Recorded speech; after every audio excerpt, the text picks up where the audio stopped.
Hey there, everyone. This week sees the new moon in Pisces, which is our lunation I'm particularly looking forward to. It falls on the 10th, and that's at 20 degrees of Pisces. So we see a whole bunch of planets pile up in Pisces this week. I'll share the chart of the lunation so you can take a look at it. So the dates and details, as I said, it's the 10th in all of the time zones. So if you're in Brisbane, as I am, it will be just on 7 p.m. New York time zone is 5 a.m. and London time zone is 9 a.m. So as I mentioned, it falls at 20 degrees. And so what's interesting about this lunation is that it happens right in between Saturn and Neptune. So Saturn and Neptune are definitely big players in the astrology of the mid part of this decade. While they're co-present now in Pisces, they are going to actually make their conjunction in Aries next year. So what's interesting about this lunation, so firstly we've got the Saturn Neptune piece, but I'll come back to that, is to look at the ruler of the lunation, which is Jupiter in Pisces. So Jupiter in Pisces is on the move and it's making a beeline towards Uranus in Taurus. So that's next month's action, but we're definitely getting some insight under this new moon. Also, to keep in mind that this new moon in Pisces is the last lunation that we get before we enter eclipse season. So there's something about this lunation that is setting the stage for what's to come in the next month or so.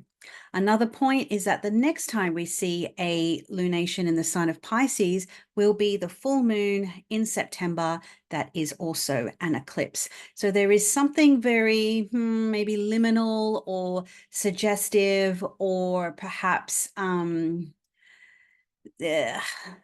what's the word? You could intuit some insights about what's to come, particularly around the Pisces area of your life.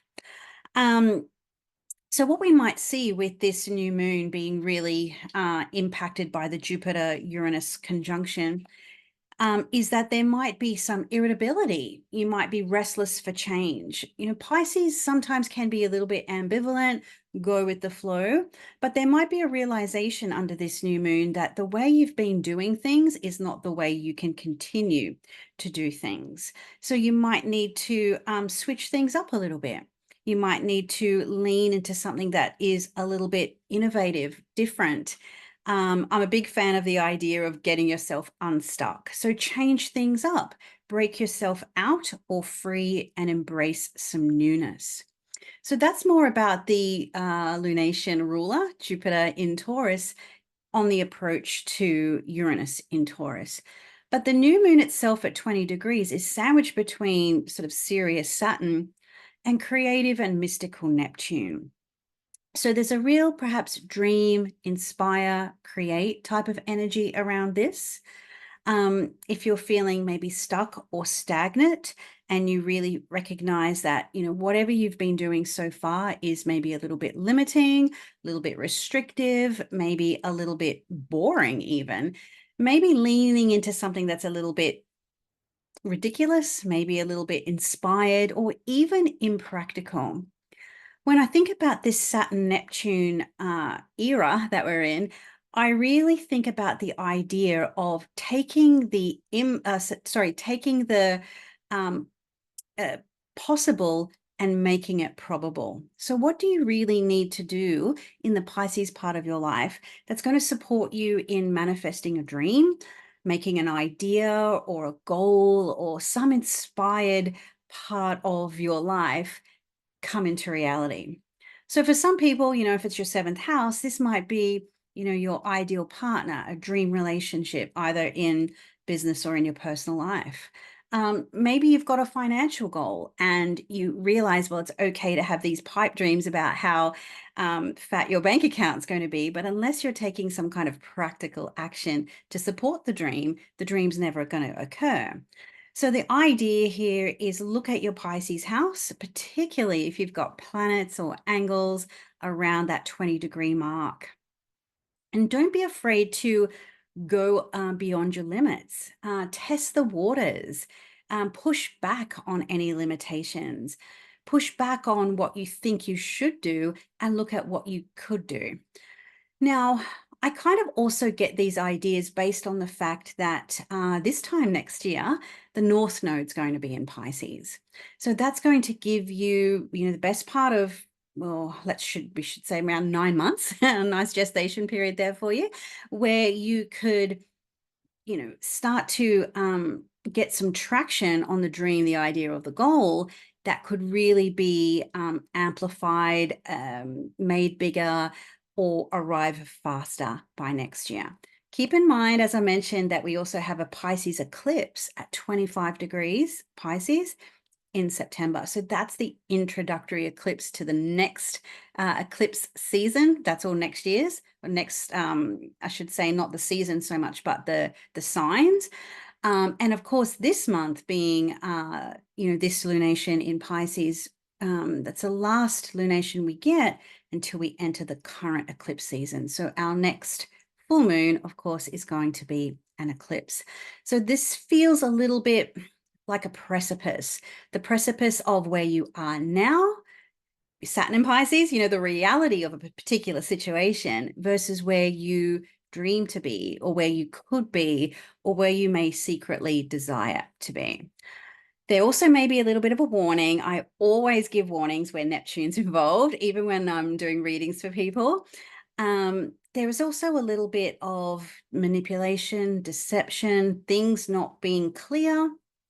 There might be a little bit of hoodwinking involved, or just what happens when you're drunk, which is very Neptunian in the sense that resolve is sort of reduced, you don't see clearly, everything feels dreamy, imaginative, and wonderful. But then when you sober up, it's like, what was that all about? So, there is that idea that some people will say if it looks too good to be true, it probably is, but I'm not a pessimist.